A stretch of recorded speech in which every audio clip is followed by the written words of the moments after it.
नए साल की शुरुआत देखिए लोग भगवान के आशीर्वाद के साथ करते हैं और यही वजह है कि पटना के प्रमुख मंदिरों में सुबह से ही भक्तों का जनसैलाब नजर आ रहा है।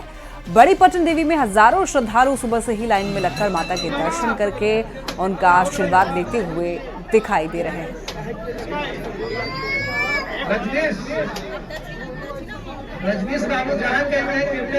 नए साल के दिन सासाराम से लेकर गोपालगंज तक आस्था का सैलाब उमड़ रहा है। तस्वीरें टीवी स्क्रीन पर देखिए, अलग अलग जगहों से सासाराम, दरभंगा, आरा, गोपालगंज, ये अलग अलग जगहों की तस्वीर आप देख सकते हैं कि नए साल की शुरुआत लोग भगवान के आशीर्वाद से करना चाहते हैं और इसी वजह से अलग अलग मंदिरों में भक्तों का जनसैलाब उमड़ा।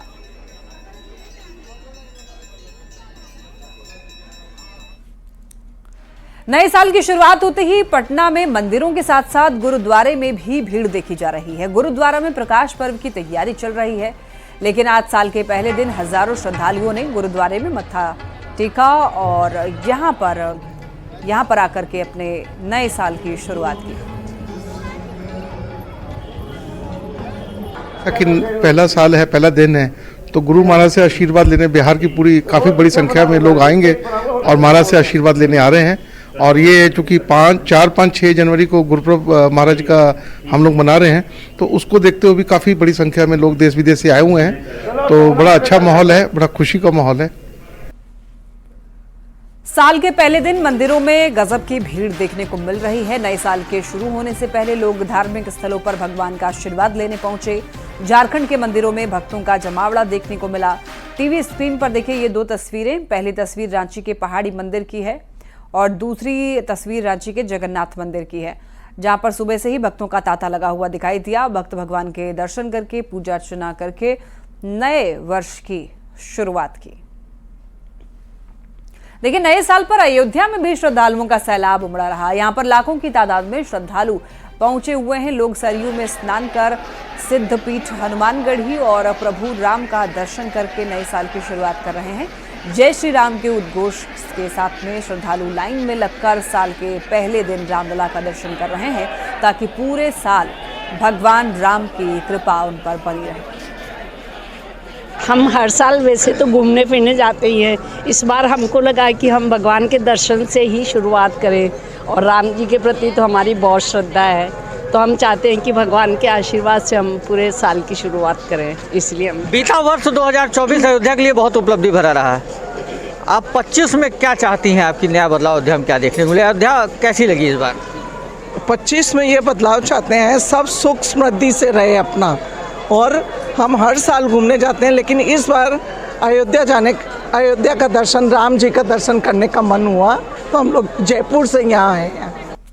नए साल के जश्न में पूरा देश डूबा हुआ है। दिल्ली में सार्वजनिक स्थानों पर लोगों की काफी भीड़ है। रेस्टोरेंट, पार्क से लेकर के सभी पर्यटक स्थलों पर लोगों का तांता लगा हुआ है। इंडिया गेट पर भी लोगों की जबरदस्त भीड़ देखी जा रही है। लोग नए साल को एंजॉय करते हुए दिखाई दे रहे हैं। तस्वीरें ये इंडिया गेट की आप देख रहे हैं। नए साल पर अलग अलग जगह पर लोग घूमने जाते हैं, पिकनिक मनाते हैं, कई लोग पूजा पाठ से शुरुआत करते हैं। और देखिए, दिल्ली में कई ऐसे जगह हैं घूमने लायक जहां पर लोग जाते हैं। और ये इंडिया गेट की तस्वीर। नए साल के मौके पर लोग मंदिर पहुंचते हैं, पूजा पाठ करते हैं और इस्कॉन मंदिर समेत नोएडा के सभी मंदिर में भीड़ देखी गई। और नए साल के अवसर पर राधा रानी और भगवान कृष्ण का श्रृंगार किया गया। सेक्टर 33 स्थित इस्कॉन मंदिर में हजारों की संख्या में श्रद्धालुओं की लाइन लगी हुई दिखाई दी। लोग मंदिर की सीढ़ी चढ़ते वक्त जयकारा लगा रहे थे।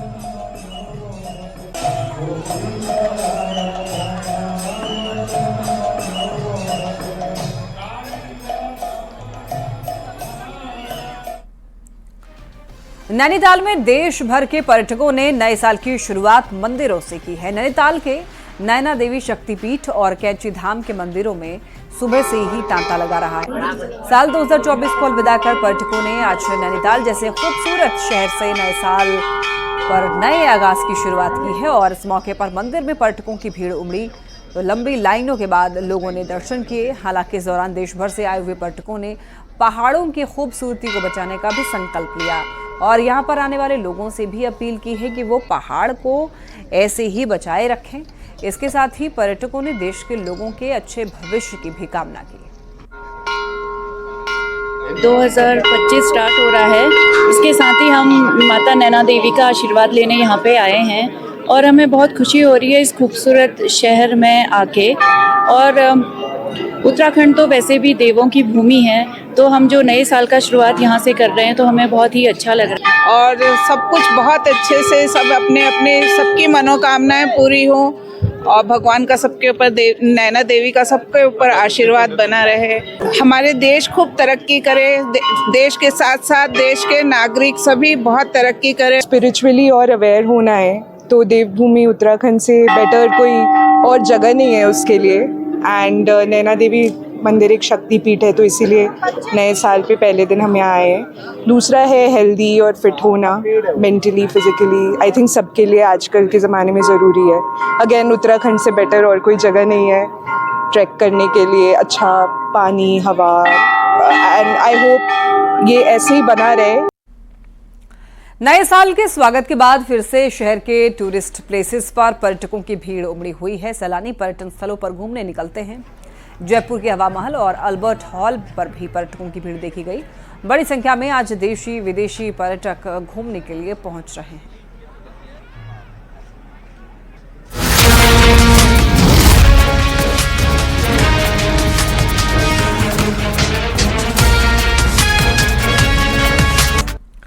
और आइए अब रुक करते हैं बिहार की खबरों की तरफ। देखिए, बिहार में मंत्रियों ने अपने संपत्ति की घोषणा कर दी है। मंत्रिमंडल सचिवालय विभाग की वेबसाइट पर संपत्ति सार्वजनिक हुई।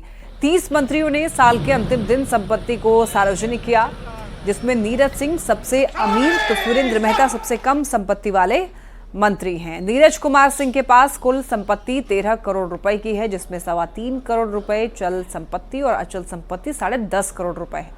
वहीं सुरेंद्र मेहता की बात करें तो सुरेंद्र मेहता के पास में 65 लाख की कुल संपत्ति है। इधर मुख्यमंत्री नीतीश कुमार की बात करें तो मुख्यमंत्री नीतीश कुमार के पास में केवल 21,000 रुपए हैं।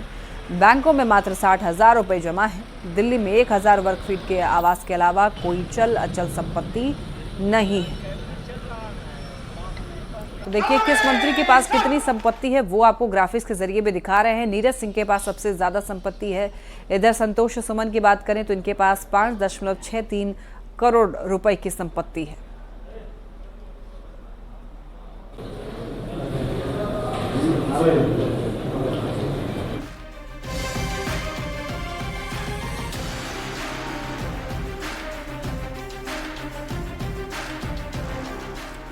अब बात करते हैं बीपीएससी अभ्यर्थियों की। देखिए, अभ्यर्थी जो है पिछले कई दिनों से गर्दनीबाग में धरना पर बैठे हुए हैं। बीपीएससी अभ्यर्थियों ने एक बार फिर कहा है कि सरकार उनकी मांग को समझे और उनका कहना है कि उनकी तकलीफ को समझने वाला कोई नहीं है। और ये भी कह रहे हैं अभ्यर्थी कि आखिर कब तक ऐसे हम लोग बैठे रहेंगे।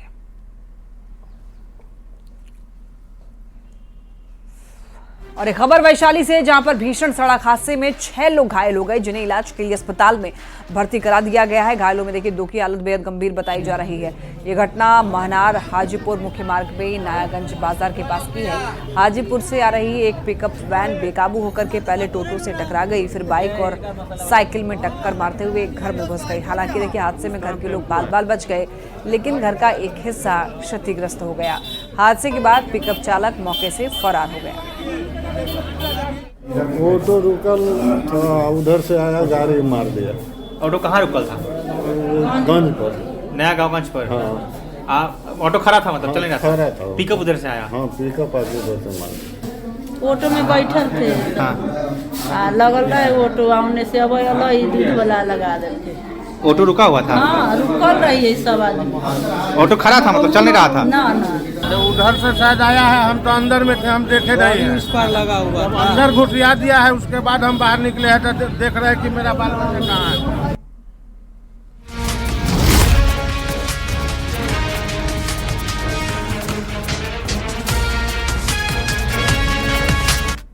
और अब बात करते हैं लॉ एंड ऑर्डर की। देखिए, सासाराम में 27 दिसंबर को हुए बादल हत्याकांड के बाद से घर में मातम पसरा हुआ है। परिवार वाले ट्रैफिक डीएसपी आदिल बिलाल पर हत्या का आरोप लगा रहे हैं और सरकार से भी न्याय की गुहार लगा रहे हैं।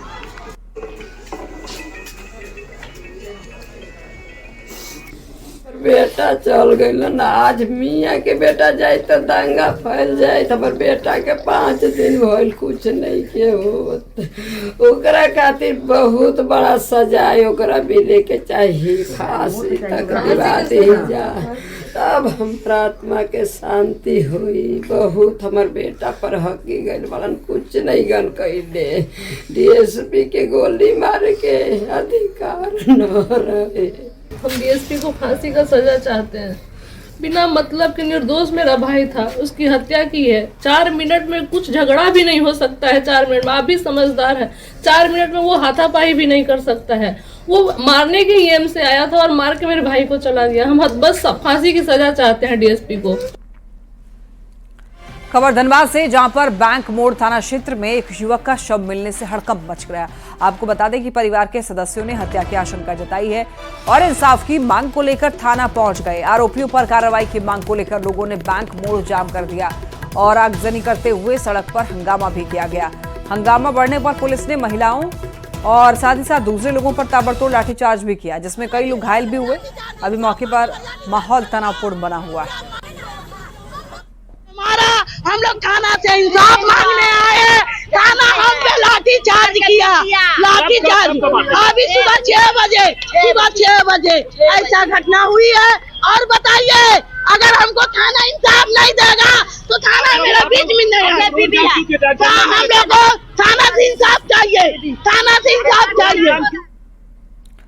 दिल्ली की मॉडल टाउन में बेंगलुरु के अतुल सुभाष की आत्महत्या जैसा एक मामला सामने आया है। आरोप है कि पत्नी से परेशान होकर एक बेकरी कारोबारी ने खुदकुशी कर ली। मृतक का नाम पुनीत खुराना बताया जा रहा है, जिन्होंने खुदकुशी करने से पहले अपनी पत्नी से फोन पर बात की थी। पुलिस के मुताबिक पुनीत की साल 2016 में शादी हुई थी और उसका अपनी पत्नी से तलाक का केस चल रहा था। पुनीत के परिवार का आरोप है कि वो अपनी पत्नी से परेशान थे और परिवार के मुताबिक पुनीत ने आखिरी बार पत्नी से फोन पर बात की थी। पुनीत और उनकी पत्नी का बेकरी का ही बिजनेस था और दोनों उसमें पार्टनर थे। फिलहाल पुलिस ने पुनीत का फोन रिकवर कर लिया है। पूछताछ के बाद पत्नी को बुलाया जाएगा। चल ये सुबह तक सोता रहता है, 12-1 बजे उठता है, तो ये 3 बजे नहीं उठाना, तो मैंने इसके कमरे में भी आवाज़ें सुनने की कोशिश करी। मैं कहा चल आवाज़ें कोई आई अंदर से, मोबाइल की कुछ इम्प्रूवमेंट ही नहीं था अंदर से ही।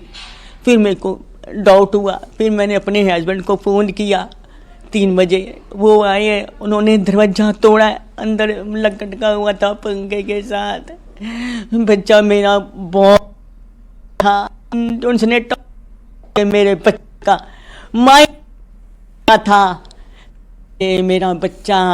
2016 खबर गिरिडीह से, जहां पर धनवार बाजार के राजा मंदिर के पुजारी चंद्रिका पांडे पर बीती रात भीषण डाका पड़ा। 7 अपराधियों ने हथियार के बल पर डाका डाला। वारदात के बाद में भागने के दौरान 2 अपराधी हालांकि पकड़े गए, जिनकी लोगों ने जमकर पिटाई भी की। मौके पर पहुंची धनवार पुलिस ने दोनों को कड़ी मशक्कत के बाद भीड़ के चंगुल से छुड़ाया। और आपको बताते चलें कि बताया जा रहा है कि मंदिर कैंपस में पुजारी के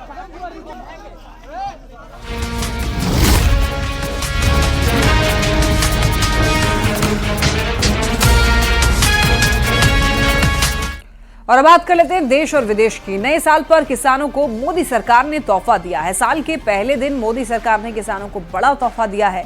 केंद्रीय मंत्री अश्विनी वैष्णव ने कैबिनेट के फैसलों की जानकारी देते हुए डीएपी पर सब्सिडी बढ़ाने का ऐलान किया है। इसके लिए 3,850 करोड़ रुपए तक के एक मुश्त विशेष पैकेज को कैबिनेट ने अपनी मंजूरी दी है। इसके साथ ही पीएम फसल बीमा योजना और पुनर्गठित मौसम आधारित फसल बीमा योजना को कैबिनेट ने 2025-26 तक जारी रखने की मंजूरी दी है। दूसरा बड़ा फैसला लिया गया है, डीएपी फर्टिलाइजर्स के लिए एक्स्ट्रा सब्सिडी का package, one time special package माननीय प्रधानमंत्री जी ने दिया है। किसानों को डीएपी 50 किलो का बैग 1350 रुपए में मिलेगा। आज दुनिया में जितना भी जियो पॉलिटिकल टेंशंस के कारण, डिसरप्शंस के कारण, वॉर सिचुएशंस के कारण जो भी एक्स्ट्रा बर्डन है, वो एक्स्ट्रा बर्डन प्रधानमंत्री श्री नरेंद्र मोदी जी की सरकार बेयर करेगी। मुंबई हमले का आरोपी तब्बुर राणा को जल्द ही भारत लाया जा सकता है। अमेरिकी कोर्ट ने भारत अमेरिका प्रत्यर्पण संधि के तहत आपको बता दें कि राणा के प्रत्यर्पण को मंजूरी दे दी है और एक रिपोर्ट के मुताबिक राणा को डिप्लोमेटिक चैनल के जरिए भारत लाने की प्रक्रिया शुरू हो गई है। तब राणा को 2009 में FBI ने गिरफ्तार किया था। 15 अगस्त 2024 को राणा ने, आपको बता दें कि प्रत्यर्पण के फैसले के खिलाफ अपील भी की थी, जिसे डिस्ट्रिक्ट कोर्ट ने खारिज कर दिया था। अमेरिकी अदालत ने अपने फैसले में कहा था कि दोनों देशों के बीच में प्रत्यर्पण संधि के तहत उसे भारत भेजा जा सकता है। कौन है ये तहव्वुर राणा, वो आपको बताते हैं। देखिए, पाकिस्तानी मूल का कनाडाई कारोबारी, साल 2001 में कनाडा की नागरिकता ली थी और 26/11 मुंबई आतंकी हमले का आरोपी, ISI और आतंकी संगठन लश्कर का मेंबर है। पाकिस्तानी सेना की मेडिकल कोर में भी शामिल था। 26/11 मुंबई आतंकी हमले का ये आरोपी है। पाकिस्तानी सेना की मेडिकल कोर में शामिल था। ISI और आतंकी संगठन लश्कर का मेंबर है।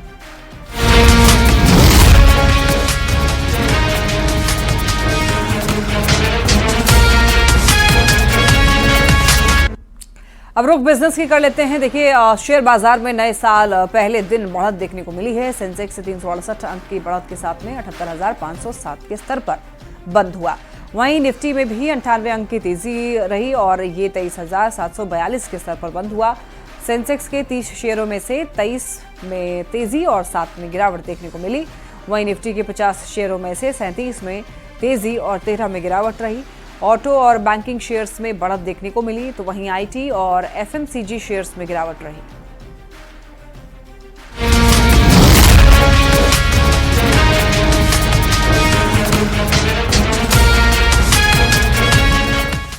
अब बात खेल की दुनिया की करते हैं और देखिए, ऑस्ट्रेलिया में रिकॉर्ड तोड़ प्रदर्शन कर रहे जसप्रीत बुमराह ने ICC रैंकिंग में भी इतिहास रच दिया है। बुमराह ताजा रैंकिंग में वहां जा पहुंचे हैं जहां तक भारत का कोई भी गेंदबाज कभी भी नहीं पहुंचा। दुनिया के नंबर 1 गेंदबाज जसप्रीत बुमराह ने ICC टेस्ट रैंकिंग में 907 रेटिंग पॉइंट हासिल कर लिया है और ये किसी भी भारतीय गेंदबाज के टेस्ट रैंकिंग में सबसे अधिक पॉइंट है। इसके साथ ही बुमराह ने रविंद्रचंद्रन अश्विन के 904 रेटिंग पॉइंट का रिकॉर्ड तोड़ दिया है। बता दें, जसप्रीत बुमराह को मेलबर्न टेस्ट में बेहतरीन प्रदर्शन का इनाम ICC रैंकिंग में भी मिला है। उनके इस मैच से पहले 904 रेटिंग पॉइंट थे, जो कि अब बढ़कर के 907 हो गए।